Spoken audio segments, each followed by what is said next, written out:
Hello everyone, I am Ishida from the Nippon Foundation. So we are having another video for an interview with a person with disability.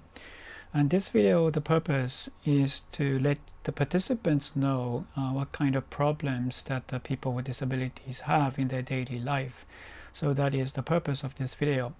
For me personally, this is the first time I'm actually involved with people with disability, and as one of the participants, I like to have a candid exchange with people with disability. And today we have a Mr. Ishiki. Mr. Ishiki, hello. Hello, my name is Ishiki. So, can I ask you to briefly introduce yourself? Yes, my name is Masahide Ishiki. I'm 44 years old now.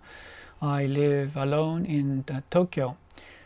And I was born with a visual disability, and for about 40 years I have a low vision, which means I'm slightly sighted. But in the past year my vision has declined quite significantly, and so I am almost totally blind.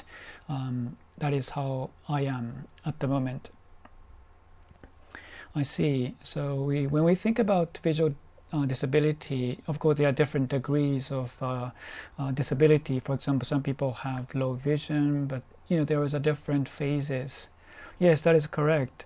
When we say visual disability, some people are totally blind, some people use braille, and you might think about people using the white cane. And you see people in the streets, they're working with a white cane, or maybe with a guide dog. So I think you have a various image about people with visual disability. And for my case, I'm the person working with a white cane. So I use the white cane when I walk outside, and also I can read braille, although I'm very slow reader with a braille. But it is not that I'm totally blind. I can see just slightly. And at the moment I'm almost totally blind. But about 1.5 years ago, I had more vision, and I was in a state called low vision. And perhaps you are not familiar with the term low vision, but it is not simply that I have bad eyes. It is that I cannot correct my vision, even with glasses or contact lens. So in my case, no matter how thick glass that I'm wearing, no matter how high power contact lens I'm wearing, I cannot correct my vision. And because I'm living with a low vision, my right hand side I had a vision of 22,000, and on my left hand side I wasn't using much at all. And so even with the uses of glasses or contact lens, I could not correct my vision. So that was the state of low vision 1.5 years ago. So when you are living with a low vision, how do you see? Is it kind of like a blur? Yes. It depends on the person with low vision. But in my case,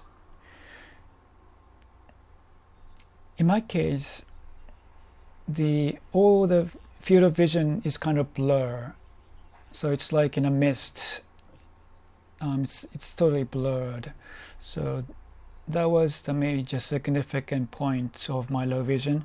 And also I felt that the light was very bright. So for example, in the summer days when the sun is bright, it was very difficult for me to go outside. It was so bright that I cannot maintain concentration. I see. So it's not all about the visual loss of vision. Yes.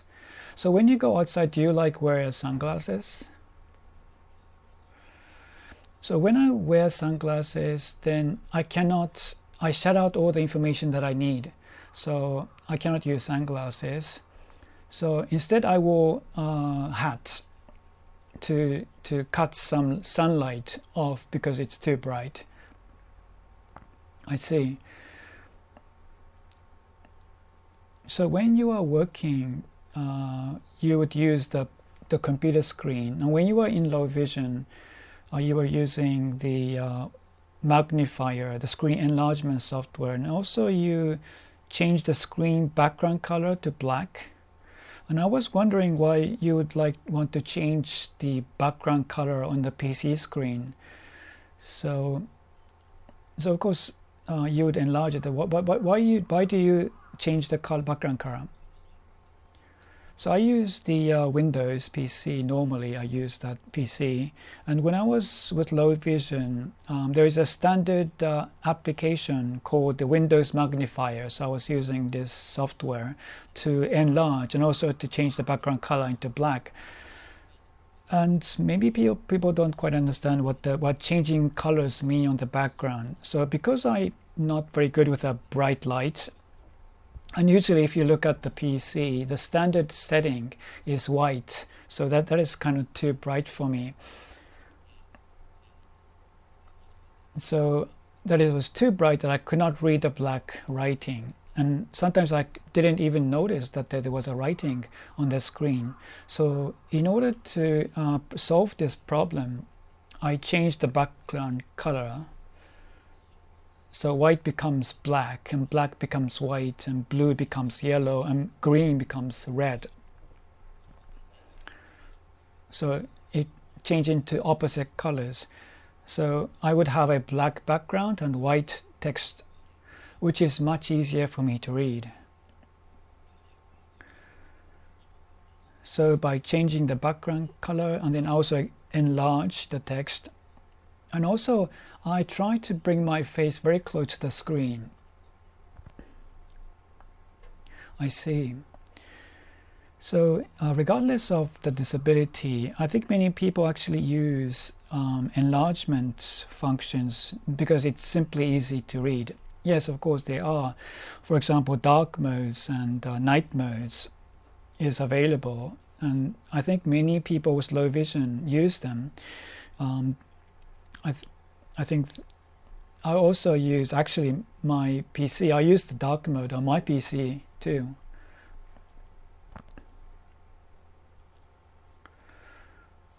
So at the moment you are now, well, you said nearly totally blind, and you do not use the visual software, but you use the screen reader.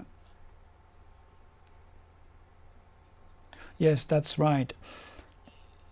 So my vision has weakened, and even if I put my face close to the screen, I cannot read the text. There's a software called Screen Reader. So on a PC or smartphone, they will read out the text that is displayed on the PC or a smartphone using a synthetic voice.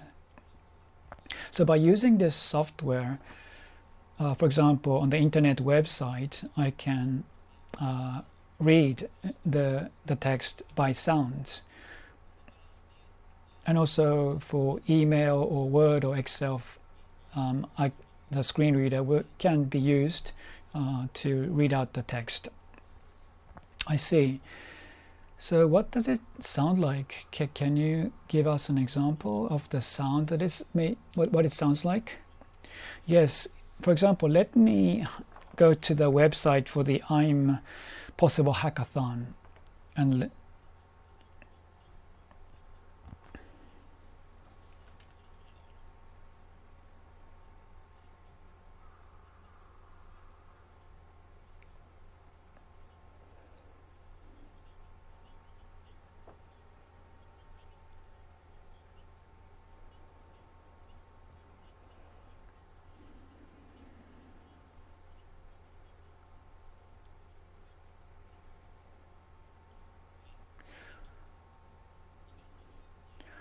so this was an overview section of the I'm Possible Hackathon website. And this was describing what kind of objective or what kind of community is participating in the hackathon. So when you use the screen reader, for example, I think some of the words that are widely recognized is easy to understand, but if, for example, there are like foreign words, maybe they will not be able to read out the words correctly. But if you get used to it, it's not a problem. So this was reading by line, but you can also read by letter. So for example, when you want to check the spelling, you can read by letter. Also for English as well, when you want to know the spelling, you can read letter by letter. So you can also adjust the pace. Yes, that's right. Thank you. So on the PC screen, you can adjust the speed, and you can also go back to the text. I think you can make various adjustments. But for example, if you're like watching television, when the information is kind of flowing and it's difficult to adjust the speed. So when you were a low vision, how did you used to watch television? Well, for me, I try to approach close to the screen. So as for PC too, as for the television, I would bring my face very close to the television screen. But when I do that, my field of vision is very small. I can only see one section of the television screen. And of course, something happens on the other parts of the television screen, then I cannot see that. So for example, with like tennis or table tennis, the balls are going back and forth very quickly. Yes, that's very difficult for me. Football also difficult, table tennis, basketball. So for those sporting events, I cannot really follow. But on the other hand, did you enjoy some of the Olympic events?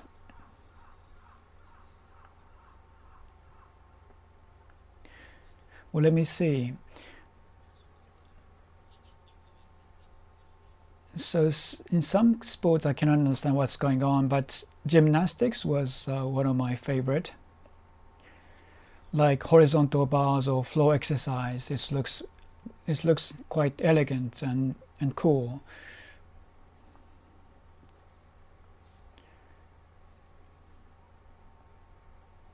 And also ball games. Maybe we can try to create some contents that would help people with low vision engage more in ball games. Well, let me see. For example, blind soccer that is now showing with the Paralympics. Those types of para sports and other Olympic games. It would be very good if there is some kind of a mechanism or maybe a sports commentary that would allow people with disability to enjoy those Paralympic sports and other sporting events. I hope that progress will be made in that regard. So going back to your personal life, in your blog, I read that when you were with a low vision, you're moving around in the city. You would use an iPad and you would take a photograph of the guideboards in the station, and then to enlarge the image. So, how are you dealing with the situation when you are going out? How are you dealing with the situation? So at the moment, because now I'm almost totally blind, and I've been living like this for about the last 1.5 years, and of course we have the COVID-19. So I wasn't being able to engage in any mobility training to expand my areas of activity. So at the moment, I try to rely on my memory that I had, and that is probably the majority. Of course, I also use the tactile paving sometimes if it is available.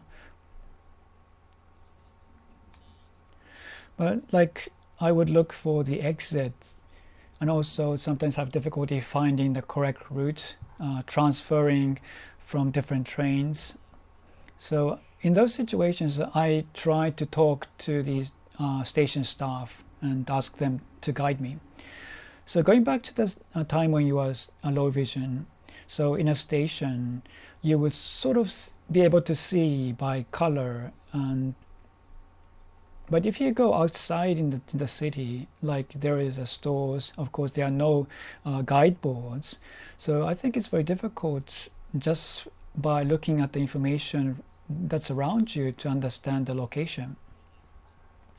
Yes, that is true. In a station, for example, in subway, you would have a guideboard, which is normally in yellow and shown in a big text.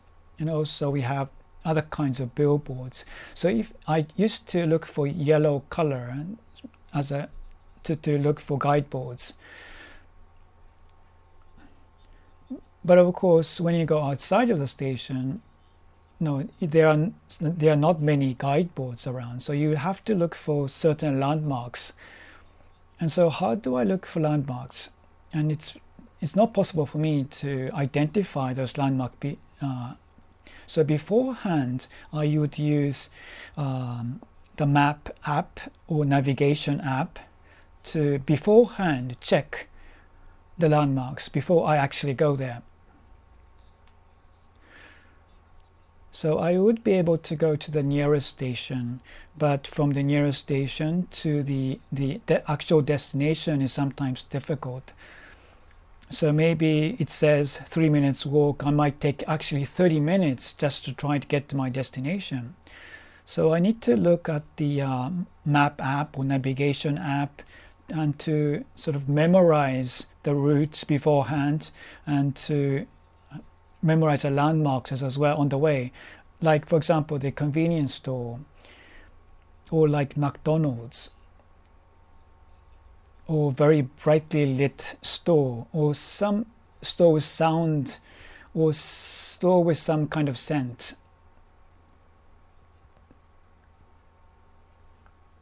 I see. Like Google Map, and also the automobile navigation system. When you arrive at the destination, it says, "We are ending navigation, thank you very much." But you're not exactly there at the store. Is it possible for you to actually reach the store that you're looking for? Oh yes, I can reach around, like, for example, 1 block, but the last several meters. For example, I don't know the location where the door is, and the guide might take me to the back door instead of the front entrance. So sometimes it's difficult to find the front entrance. That's just another hurdle. That's probably the last 1 mile, right? So how do you deal with that situation?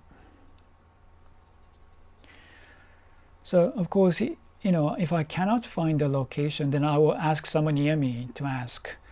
So that is the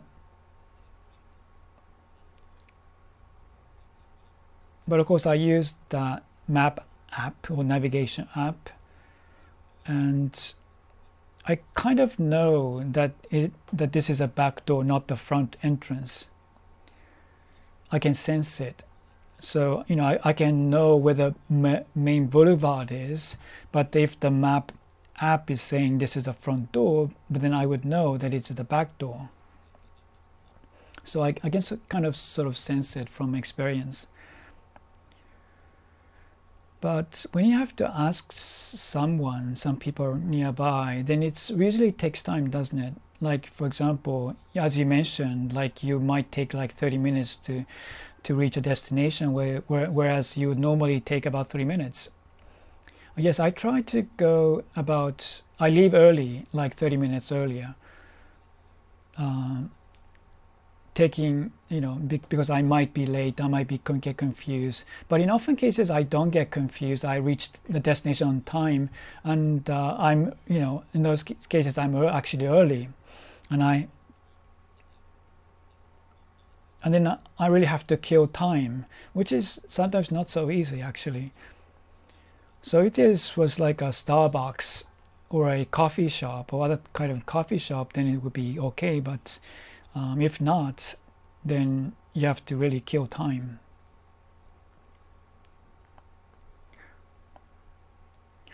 So in front of the station, there might be a different kind of stores around. So, but if not, of course, you would not.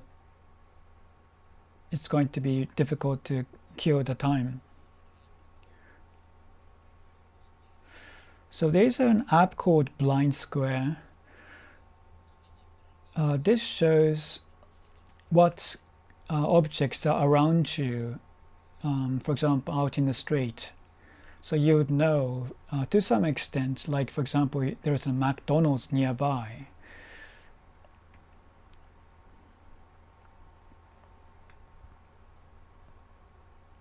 And besides what you have just described, are there any other problems you feel in your daily life? Well, let me see.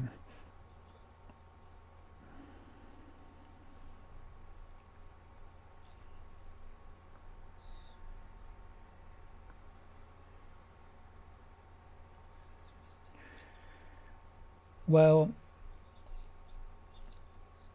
up until now, I talked about the use of iPad or iPhone, the use of the voiceover screen reader software, and with the iPhone or iPad, and also maybe Android terminal, you can use screen reader. But for like other touch panel devices, for example, like printers, scanners, they do have touch panels, and also self-checkout counters is a problem for me. And especially during this COVID-19, there's increasingly a large number of self-checkout counters. So when I try to do the payment, and when I, for example, by touching the screen, and then I will have to select different buttons to make payment either in cash or credit card. But this is not accessible for us. And so I end up asking the store clerk to help me, and in which case, so I cannot maintain a safe distance with a store clerk. So this self-checkout counters is not accessible at the moment. So maybe you can integrate all of the functions within a single screen. Maybe that would be easier to use. Would that be correct? Well, as for the hardware, having a button used to be the case previously. That was thought to be the most accessible setup. But in such cases, it's very difficult to add new features and to be able to provide other kind of functions. And that is why the touch panel is now increasingly used. And those benefits I do understand. But I would like, on top of that, if they would consider the accessibility, that would be much better too. And also, some of the restaurants, they have a touchless touchscreen. So of course, on touch panels, you physically touch the screen to operate. But for the touchless ones, you simply bring your finger close to the screen. Yes, that's for the COVID-19 measures, right? Yes.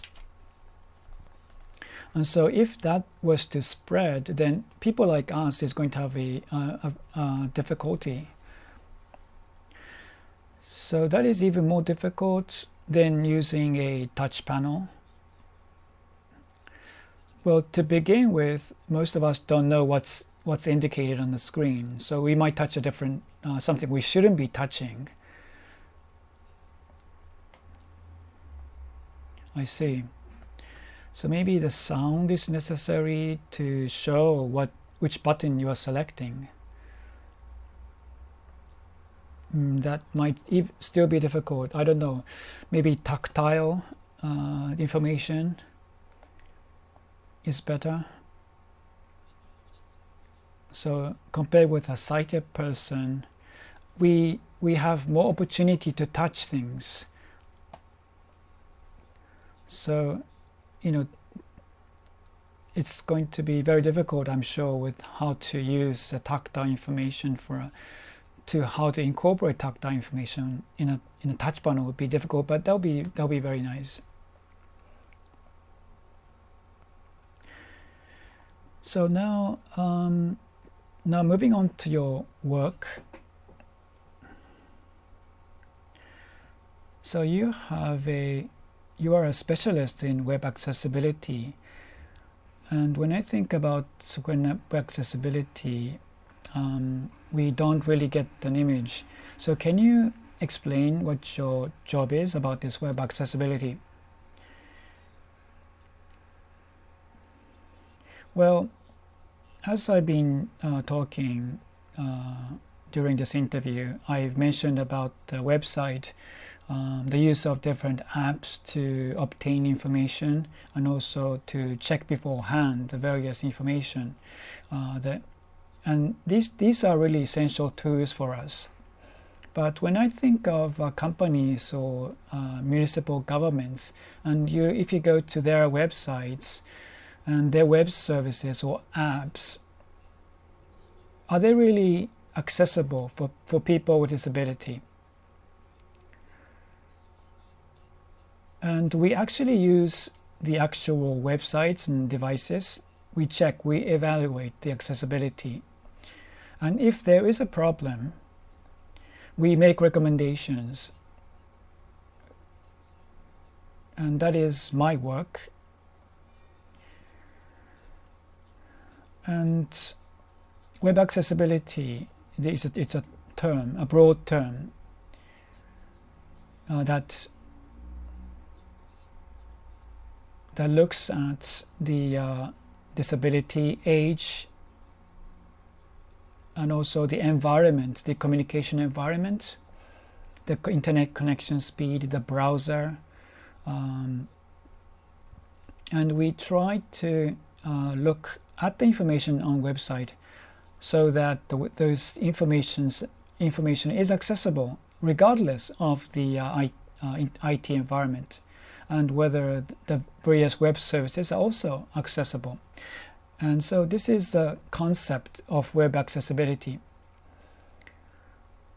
And I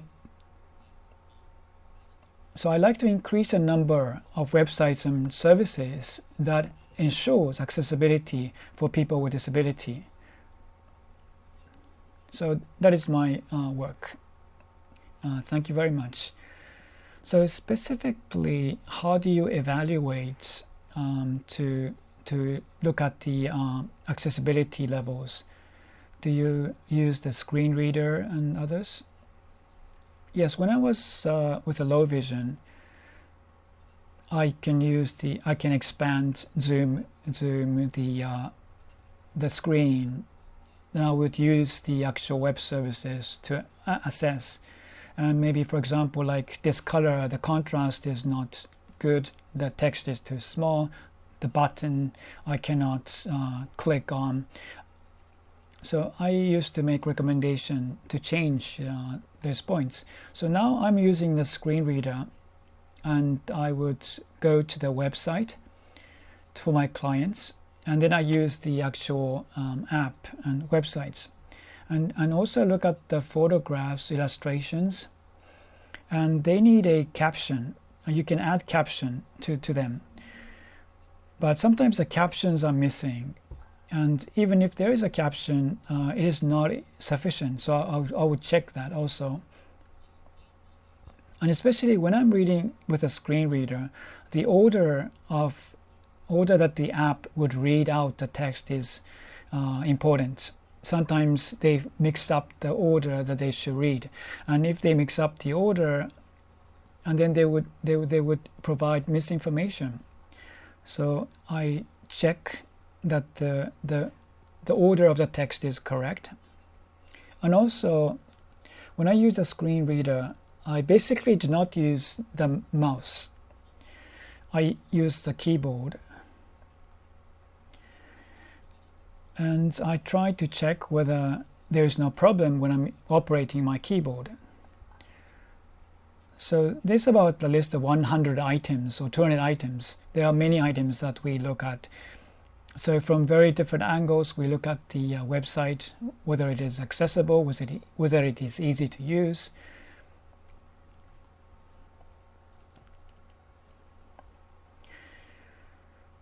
So I think companies would contact you and ask you to evaluate their websites and devices.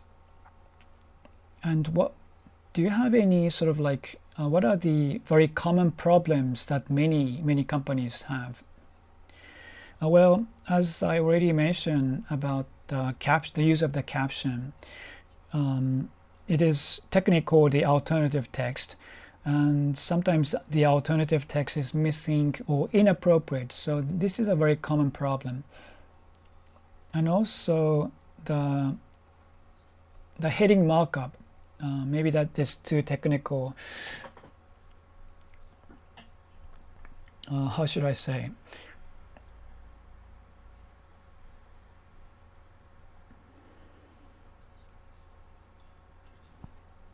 Let me take another example. The link. So you have a text line within the link, and also the link destination. So I look at whether the text in the link is appropriate. So this is a very common problem too. For example, it says click here for download, or maybe click here for more details. And sometimes the link is set only for click here and not for the other section of the text. So if for a sighted person, they can sort of see the entire text very quickly, so they can click on the right link. But if you use the screen reader,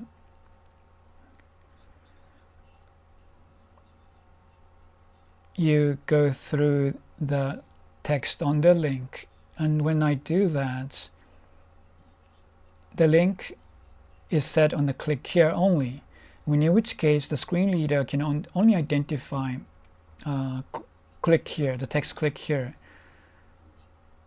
So we do not know what the click here is for.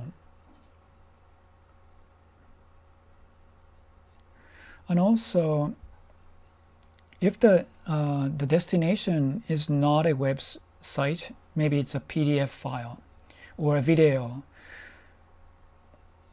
but this information is often missing. We do not know where the destination is a PDF or a video.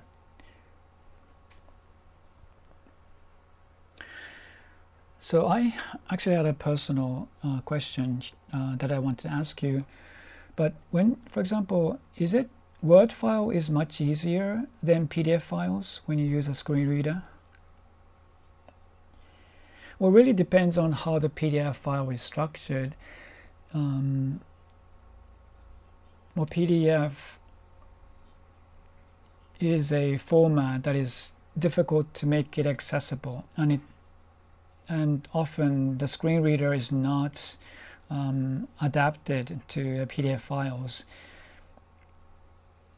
So it's very difficult to make PDF files perfectly accessible. So in such cases, the Word file or Excel file is more accessible when you think about people with visual disability. And it's more easier to use for us. So in order to maximize the functionality of the screen reader, then Word file is much better. Yes. So if with a Word file, the sound reader is fully adapted to them, so you can read each of the text in order. Thank you very much.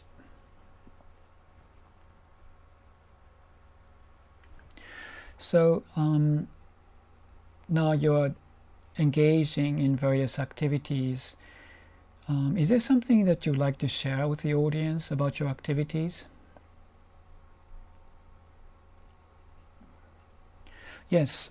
So as part of my personal activity, I'm engaged in a cloud sourcing service called Sunnybank for people with disability.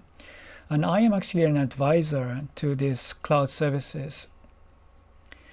Sunny Bank provide various services, not only for the partially sighted, but people with different type of disability.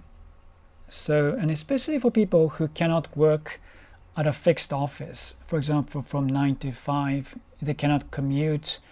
For people who cannot do this kind of office work. And for example, but these people can still work if, for example, for a certain set number of hours, or if they were provided with a proper environment, depending on the disability. So we have this kind of a large number of such people, and Sunny Bank tries to match work jobs with people with disability who want to work. So we link on the web between the companies that are looking for people who can work, and also with people who are willing to work.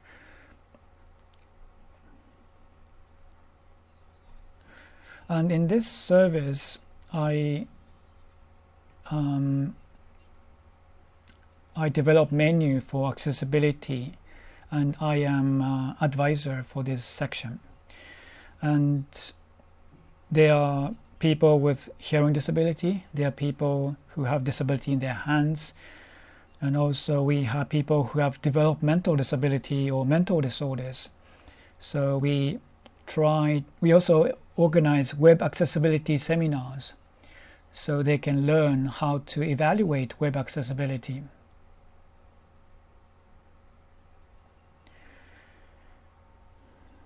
So if you're watching this video and if you have disability, please do come visit our website for the Sunny Bank. And if you are working for a company and you are looking for employment, people who can work for you, then please do contact us.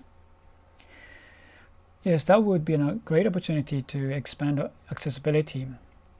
Yes, we will link your website to the YouTube description.